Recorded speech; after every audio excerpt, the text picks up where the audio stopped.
In today's video, I'll show you how to turn off automatic updates on your Nintendo Switch 2. Let's get into the method.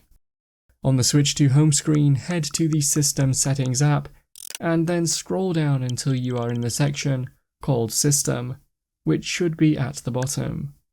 Within here, scroll down again until you see the option called Automatic Software Updates, and you can use the toggle switch here to turn them off.